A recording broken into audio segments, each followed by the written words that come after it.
নমস্কার, আমি অর্ণব আরও একবার চলে এসেছি ঋষিবাণী ইনস্টিটিউট অব ভেদিক অ্যাস্ট্রোলজিতে।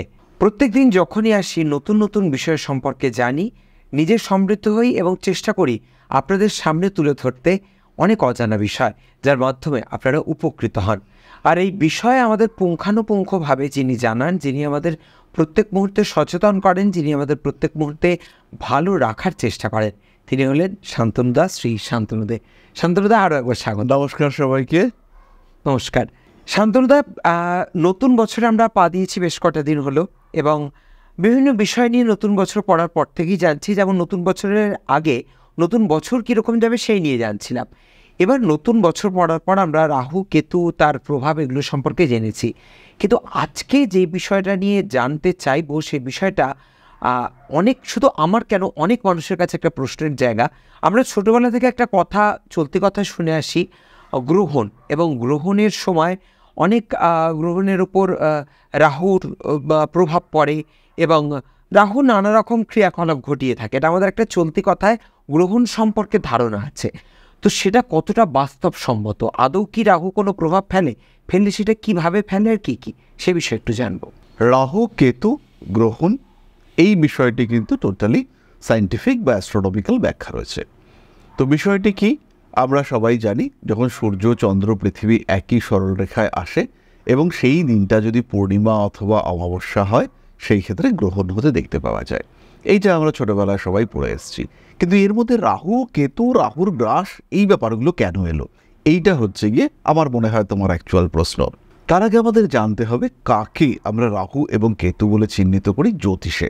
গ্রহ নেই, অস্তিত্ব নেই, তাদেরকে আমরা বলছি ছায়া গ্রহ। এটা কোনো কথা হলো? ছায়া কি আবার গ্রহ হয় নাকি? তো বিষয়টা আমাদেরকে রিয়ালাইজ করতে হবে, বিষয়টা আমাদেরকে উপলব্ধি করতে হবে। কেন ছায়া গ্রহ? বেসিক্যালি এরা হচ্ছে ছায়াকে নিয়ন্ত্রণ করে, তাই এরা হচ্ছে ছায়া গ্রহ। কার ছায়া? চাঁদের ওপর পৃথিবীর ছায়া, অথবা পৃথিবীর ওপর চাঁদের ছায়া।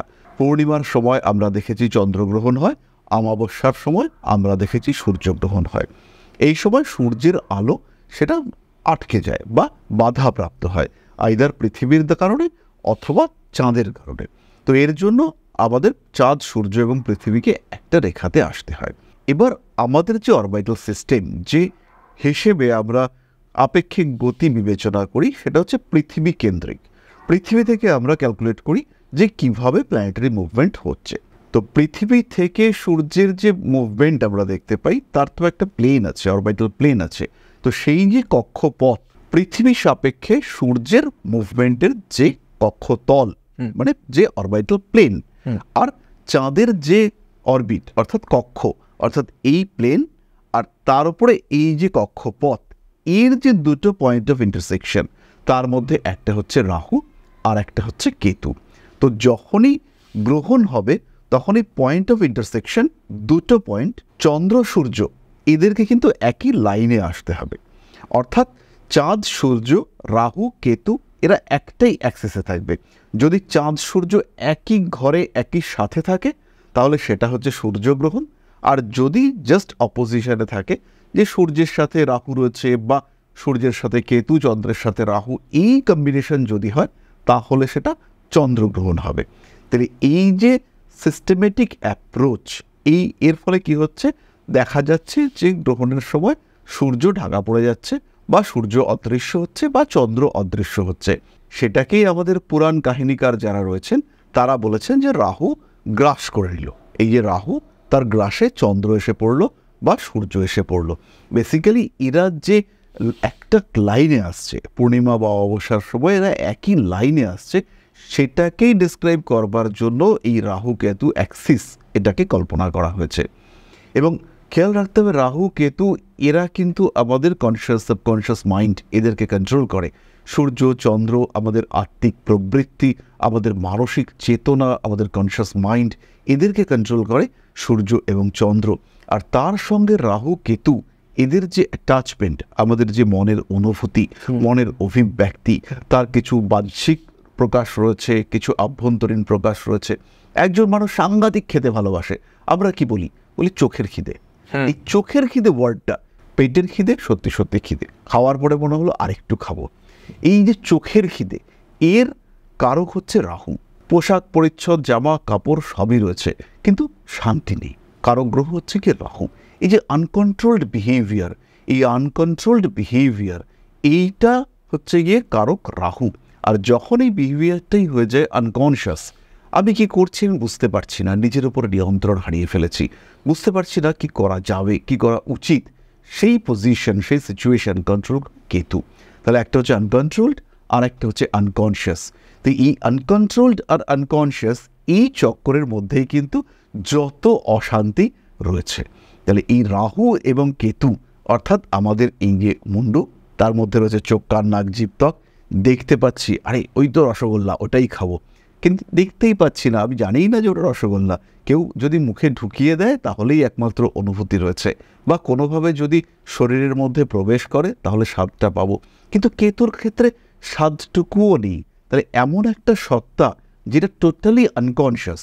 যেহেতু সময় আমাদের হাতে সীমিত, তাই আমরা রাহু কেতুর আর ডিটেলিংয়ে আজকে যাব না। আমরা তোমার পরের প্রশ্নে এবার চলে আসব। এরপর যেই জিনিসটা তোমার কাছ থেকে জানতে চাইবো শান্তনুদা, রাহু এবং কেতুর রিসেন্ট কোনো মুভমেন্ট হচ্ছে যেটা বিশেষভাবে কোনো প্রভাব ফেলবে? এটা তো বিরাট মুভমেন্ট হচ্ছে। প্রথমেই আমরা বলি পয়লা বৈশাখ আমরা সবাইকে শুভ নববর্ষ জানিয়েছি, কিন্তু এই শুভ নববর্ষের দিনই একটি অশুভ ঘটনা ঘটেছে। পয়লা বৈশাখের দিনই রাহু এবং শনি এরা একে অপরকে অতিক্রম করেছে। ফলে এটা কিন্তু কালপুরুষ বা ন্যাচারাল জোডিয়াকের জন্য বিরাট বড় একটা ইভেন্ট। এরপরে আমরা দেখব 18ই মে রাহু মীন রাশি ছেড়ে কুম্ভে প্রবেশ করছে এবং কেতু কন্যা ছেড়ে সিংহতে প্রবেশ করছে। এটা কন্টিনিউয়াসলি চলতে থাকবে এবং এই কন্টিনিউয়েশনটা চলবে 5th ডিসেম্বর 2026 পর্যন্ত। অর্থাৎ প্রায় 1.5 বছর আমরা সিংহ রাশিতে কেতুকে, কুম্ভ রাশিতে রাহুকে দেখতে পাবো। আমরা শুনলাম। এরপর যে এই জিনিসটা জানতে ইচ্ছে করছে, আমরা বিভিন্ন রাশি নিয়ে প্রত্যেকদিন জানতে চাই। আজকে যেটা জানতে চাইবো, রাহু এবং কেতুর যে সঞ্চার সেটা কর্কট রাশির ওপর কিভাবে প্রভাব বিস্তার করবে? দেখো, কালপুরুষের যে 12টা রাশি রয়েছে তার মধ্যে মোস্ট সেন্সিটিভ, মোস্ট ইমোশনাল রাশি হচ্ছে কর্কট। এবং আমরা ইতিমধ্যেই বললাম যে আমাদের কনশিয়াস মাইন্ড, সাবকনশিয়াস মাইন্ড বা চেতন সত্তা, চেতন মন, তার উপরে রাহু কেতুর বিরাট প্রভাব রয়েছে। তাই যাদের উপরে এই ইম্প্যাক্ট পড়বে তাদের মধ্যে অন্যতম হচ্ছে কর্কট রাশি বা লগ্নের মানুষরা। কর্কটের 8 নম্বর ঘরে রাহু আর কর্কটের 2 নম্বর ঘরে কেতুর অবস্থান। অনেকগুলি প্রমিনেন্ট ইভেন্ট আমরা দেখতে পাবো কর্কটের সাথে। আত্মীয় পরিজন, কুটুম্ব এদের সঙ্গে কেন যেন ধীরে ধীরে দূরত্ব সৃষ্টি হয়ে যাচ্ছে। কোনো না কোনো কারণে আত্মীয় পরিজনদের সঙ্গে একটা ডিটাচমেন্টের সম্ভাবনা। তাদের সঙ্গে দীর্ঘদিন খুব ভালো সম্পর্ক ছিল, হঠাৎ করেই যেন তাদের সঙ্গে কেমন মতের আর মিল হচ্ছে না, দূরত্ব তৈরি হচ্ছে। এবং কর্কটও চাইছেন যে তোকে আর দরকার নেই, এরকম একটা মেন্টালিটি নিয়ে চলতে। টাকা পয়সা, মানি ম্যানেজমেন্ট কর্কট ভুল করবেন। দ্বিতীয় কেতু, কর্কট কনফিউজড হবেন, কী করা উচিত, কোন দিকে যাওয়া উচিত, কোথায় টাকাটা ইউটিলাইজ করা উচিত, সেইখানে কর্কট ভুল করবেন। এবং ব্যবহারটা করবার পরেই কর্কট বুঝতে পারবেন যে ভুল হয়েছে, এবং কিছুটা সময় ওয়েট করলে এই ভুলটাকে ঠিকই রূপান্তরিত করা যেতে পারে। কিন্তু সেটা করতে ব্যর্থ হবেন কর্কট, কারণ তার উপরে কেতুর একটা ইম্প্যাক্ট রয়েছে। তার মানি, তার সেভিংস, তার মুভেবল প্রপার্টি, অ্যাসেট, সেগুলোর উপরে কেতুর একটা প্রভাব রয়েছে। ফলে হিউজ কনফিউশন এখানে কাজ করবে। কথাবার্তার ক্ষেত্রে কিছুটা অসংলগ্নতা, কমপ্লিটনেসের একটা অভাব, এটা আমরা কর্কটের ক্ষেত্রে দেখতে পাবো। কর্কট রাশির বহু মানুষ, তাদের ক্ষেত্রে কিছু স্কিন প্রবলেম দেখতে পাওয়া যাবে, স্পেশালি ফেস, মুখমণ্ডলে ত্বকের সমস্যা, র্যাশেস বেরোতে দেখতে পাওয়া যাবে। কিছু কিছু মানুষের ক্ষেত্রে তারা দেখবেন প্রবলেমটা হচ্ছে ফেশিয়াল স্কিনে, কিন্তু অ্যাকচুয়ালি প্রবলেমটা সোর্স হচ্ছে পেট।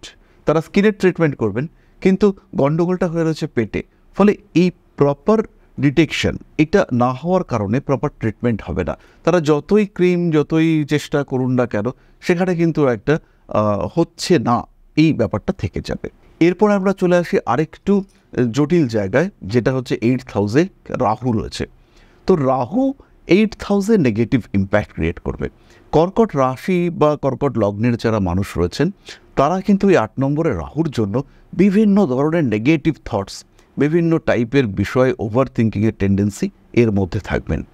কর্কট রাশির মানুষদের মধ্যে লোন নেওয়ার টেন্ডেন্সি বাড়বে এবং সিচুয়েশনগুলোকে কন্ট্রোল করতে পারছেন না কর্কট, এবং তার জন্য কিছুটা লোন নিয়ে ব্যাপারটাকে ঠিকঠাক করবার একটা চেষ্টা, এটা কর্কটের ক্ষেত্রে দেখতে পাওয়া যাবে। তবে যেহেতু রাহুর কারণে এই প্রচেষ্টা, ম্যাক্সিমাম ক্ষেত্রে এই প্রচেষ্টা কিন্তু ডিস্টার্ব হতে পারে। দরকার একটা সলিড দশা। যদি একটা ভালো দশা পাওয়া যায়, অষ্টমে রাহু, সে 7 পুরুষ আগের কোনো একজন মানুষের সম্পত্তি, সেটা হচ্ছে গিয়ে পাইয়ে দিতে পারে। অষ্টমে রাহু গত 5 বছর ধরে সম্পত্তির নিষ্পত্তি হচ্ছে না, এমন একজন অফিসার এলেন যে তিনি এসে 7 দিনে নিষ্পত্তি করে দিলেন। শুধু দরকার একটু পাওয়ারফুল দশার সাপোর্ট। অষ্টমে রাহু পারিবারিক সম্পত্তি, লোন পাওয়া ইত্যাদির ক্ষেত্রে বিরাট সাপোর্টিভ রেজাল্ট দিতে পারে। সারা জীবন লটারি কেটেছে, একটা টাকা পায়নি একজন জাতক, সে এই অষ্টমে রাহুর মুভমেন্ট হয়েছে, সে হচ্ছে গিয়ে একদম প্রথমে 1 কোটি টাকার লটারি সেটা পেতে পারে। তো দরকার যেটা, সেটা হচ্ছে জন্মকুণ্ডলিতে রাহুর একটা বেনিফিশিয়াল অবস্থান আর তার সাথে একটা সাপোর্টিভ দশা। সেই ক্ষেত্রে রাহু কিন্তু জীবন চেঞ্জ করে দিতে পারে। 8 নম্বর ঘরে রাহু থাকার কারণে তার দৃষ্টি পড়বে 4th হাউসে।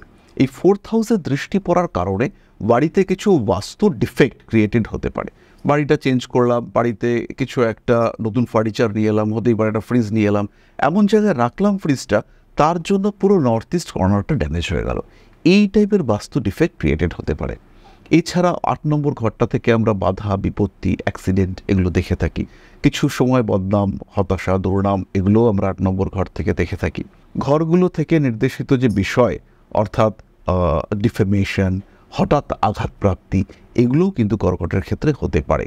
বিরাট ঢাইয়া থেকে কর্কট মুক্তি পেলেন, বড় চাপ গেল কর্কটের ওপর থেকে। এবার সেখান থেকে মুক্তি পেলেও 8 নম্বর ঘরে রাহুর অবস্থানের কারণে কর্কটকে কিন্তু ভীষণ ভীষণ সাবধান হতে হবে এবং কর্কটকে বুঝতে হবে যে আমি কিছুটা হলেও প্রবলেমেটিক সিচুয়েশনের মধ্যে রয়েছি। বিষয়টা ভয়ের নয়, বিষয়টা কিন্তু সাবধানতার। কর্কটকে প্ল্যান করতে হবে, কি করব, কোন দিকে যাব, কোন পথে থাকব, এবং এই প্ল্যানের মধ্যে বেশ বড় একটা পার্ট থাকবে রিস্ক ম্যানেজমেন্ট। আমি যে কাজটা করছি সেখানে যেন কোনো রকম রিস্ক না থাকে। একজন মানুষ পরীক্ষা দিতে আসছেন, বর্ধমান থেকে পরীক্ষা দেবেন এবং দুপুর 12টা থেকে পরীক্ষা। বর্ধমান থেকে কলকাতা আসতে 4 ঘন্টা টাইম লাগে। তা উনি দুপুর 12টায় পরীক্ষা উনি ঠিক করলেন, তাহলে আমি 8টায় বেরোলে পরেই আমি আরাম করে পৌঁছে যাব। কিন্তু একদম ভুল। এই সময় কিন্তু করতে হবে যেটা, 12টায় পরীক্ষা, আমি আগের দিন বেরোবো। আমার কাছে প্ল্যান বি রয়েছে, যদি কোনো কারণে সাকসেসফুল হতে না পারি তাহলে পরের দিনটা আমার কাছে আসছে, কিন্তু আমি কোনোভাবেই দিনের দিন এটা বেরোবো না। এই টাইমে এই যে রাহু 8th হাউসে রয়েছে, রাহু কিন্তু সিস্টেমগুলোকে ডিস্টার্ব করিয়ে দেবে, এবং রাহু যে সিস্টেমকে ডিস্টার্ব করিয়ে দেবে সেটা কিন্তু ঠিক করা যাবে না। এই যে ব্যাপারটা, এটা কিন্তু আমাদের খেয়াল রাখতে হবে, এবং কর্কট রাশির প্রত্যেকটা মানুষকে তাদের কিন্তু পরিকল্পিতভাবে সাবধানতা অবলম্বন করতে হবে এবং জীবনের প্রত্যেকটা ঘটনাকে সিস্টেমেটিক ওয়েতে নিয়ে যাওয়ার চেষ্টা করতে হবে। আর আপনাদের সিস্টেমেটিক ওয়েতে পরিচালনা করতে পারেন যিনি, তার সঙ্গেই আমরা এতক্ষণ কথা বলছিলাম, শান্তনুবাবু, শান্তনু দে। আপনারা অবশ্যই যেই নাম্বার দেওয়া রয়েছে সেই নাম্বারে কন্ট্যাক্ট করতে পারেন, করে আপনাদের যা পরামর্শ নেওয়ার সে পরামর্শ তো নিতে পারেনি। তার পাশাপাশি যারা এই জ্যোতিষশাস্ত্র নিয়ে পড়াশুনো করতে চাইছেন বা আগামী দিনে এটিকে পেশা হিসেবে বেছে নিতে চাইছেন, শান্তনুদা তুমি তাদের কি সাজেস্ট করবে? যারা জ্যোতিষ শিখতে চাইছেন, এটা একটা ভীষণ সাপোর্টিভ পেশা, এবং পার্সোনালি যদি আমি নিজের কথা বলি, তাহলে আমি তো বহু কাজ করি, বিভিন্ন সময় বিভিন্ন রকম কাজ করেছি, কিন্তু অ্যাস্ট্রোলজি ফিল্ডে যে স্যাটিসফ্যাকশন পেয়েছি সেটা কিন্তু অন্য কোনো পেশাতে পাওয়া যায় না। তা যারা শিখতে চাইছেন তাদের জন্য প্রথম দরকার একটা প্রপার প্লেস যেখানে শেখা যাবে। আমাদের রয়েছে Rishibari institute of Vedic astrology. এখানে আমরা যেটা করেছি, বিগত 10 বছর ধরে পড়ানোর এক্সপেরিয়েন্সকে আমি একটা সিস্টেমেটিক ওয়েতে কনভার্ট করেছি। সিলেবাসটা একদম কম্প্যাক্ট সিলেবাস। জ্যোতিষের কাছে যখনই কেউ আসছেন তাকে জন্ম তারিখ, জন্ম সময় দিতে হচ্ছে। এবার একজন এলেন যার জন্ম তারিখটাই নেই, তাহলে জ্যোতিষকে হাত দেখতে হবে। তাহলে শুধু জ্যোতিষ শিখলে হবে না, হাত দেখাটাও শিখতে হবে। তাহলে কোর্সে এই দুটো অ্যাটলিস্ট থাকতে হবে। এইবার এসে বলছেন যে শান্তনুদা, ব্যবসা করছি কিন্তু কিছুতেই না প্রফিট আসছে না। আমি দেখছি ব্যবসার যোগ রয়েছে, দশা চলছে, সপ্তমপতি একাদশের প্রতির অন্তর্দশা, তাহলে ব্যবসা তো ভালো হবে। কনফিউশন। তখন মনে হলো যে কেন ব্যবসাটা ভালো চলছে না, কেন দেখি তো নামটা কি রয়েছে। নিউমারোলজিতে করে দেখা গেল যে ওর যে ড্রাইভার নাম্বার এবং যে বিজনেসটা ড্রাইভার নাম্বার দুটো টোটালি ডিফারেন্ট। তখন আমাদের এই নিউমারোলজিটাও ক্যালকুলেশন করতে হবে, এবং দোকানে গিয়ে দেখতে পাওয়া গেল যে ও যে অ্যারেঞ্জমেন্ট করেছে দোকানটার টোটাল বাস্তু ডিফেক্টিভ। তো সেই জন্য বাস্তুটাও জানতে হবে। তাহলে যদি একজন কম্প্যাক্ট ওয়েতে এটাকে প্রফেশন করতে চান, তাহলে তাকে অ্যাটলিস্ট এই 4টে বিষয় জানতে হবে: বৈদিক অ্যাস্ট্রোলজি, তার সঙ্গে হস্তরেখা, সংখ্যাতত্ত্ব এবং বাস্তুশাস্ত্র। এই টোটাল নলেজ থাকলে পরে তিনি ঠিকঠাক করে কাজ করতে পারবেন। তো এই 4টেকে নিয়েই আমরা কম্প্যাক্ট সিলেবাস তৈরি করেছি। ক্লাস চলছে অনলাইনে। যাদের পক্ষে এসে ক্লাস করা মুশকিল, তারা সরাসরি অনলাইনে ক্লাস করতে পারবেন। প্রত্যেকটা ক্লাসের রেকর্ডিং পাওয়া যাবে। অফলাইনেও ক্লাসের ব্যবস্থা রয়েছে। আমাদের যে আদিশক্তি পীঠ রয়েছে, সেই মায়ের পীঠ স্থানে একদম মন্দিরের মধ্যে বসে বৈদিক ঘরানাতে আমরা জ্যোতিষ শিখিয়ে থাকি। তো যাদের পক্ষে আসা সম্ভব তারা এসে করবেন। ফি স্ট্রাকচারও ভীষণ নমনীয়। যাদের পক্ষে আসা সম্ভব নয় তারা অনলাইনে ক্লাস করতে পারবেন।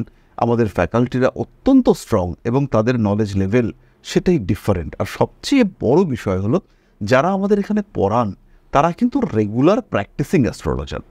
ফলে এই যে প্র্যাকটিক্যাল সাবজেক্ট, এর যে বাস্তবিকতা, সেইটাকে ওপেন করবার ক্ষমতা তাদের মধ্যে রয়েছে। সুতরাং যারা শিখতে চাইছেন, স্পেশালি যাদের কাছে কিছুটা সময় রয়েছে, তিনি গৃহবধূ হতে পারেন, তিনি একজন টিচার হতে পারেন, তিনি অন্য কোনো পেশায় যুক্ত থাকতে পারেন, একটু সময় যদি দিতে পারা যায় তাহলে পরেই কিন্তু এই সাবজেক্টটা শেখা যায়। আর সাবজেক্টটা একটু ভালোবাসতে হবে। আর বাকিটার জন্য তো আমরা রয়েছি। একদম, অর্থাৎ আমি যেটা বুঝলাম, যদি আপনি শিখতে চান তাহলে কিন্তু সমস্ত রকমের অ্যাসিস্ট্যান্টস আপনারা কিন্তু এই প্রতিষ্ঠান থেকে পেয়ে যাবেন। এবং যোগাযোগ করতে চাইলে ওই যে ফোন নাম্বার দেওয়াই রয়েছে। আর সব শেষে যেটা বলবো, শান্তনুদাকে কিন্তু এখন আমরা দুর্গাপুরেও পাচ্ছি। অর্থাৎ দমদম এবং কালীঘাটের চেম্বার সম্পর্কে তো আমরা ওয়াকিবহাল, এবার থেকে কিন্তু পাচ্ছি দুর্গাপুরেও। তাই দুর্গাপুরের মানুষরা কিন্তু ইচ্ছে করলেই অ্যাপয়েন্টমেন্ট নিয়ে নিতে পারে। তার জন্য একটাই রাস্তা, যেই ফোন নাম্বারটা দেওয়া রয়েছে ওই ফোন নাম্বারে যোগাযোগ করতে হবে। আমাদের আজকের পর্ব শেষ করবার সময় এসে গেছে, তাই আজ আমরা বিদায় নেব। আবারও নতুন পর্বে নতুন কোনো টপিক নিয়ে দেখা হবে আপনাদের সঙ্গে। ভালো থাকবেন সবাই, নমস্কার। নমস্কার। জয় মা আদিশক্তি।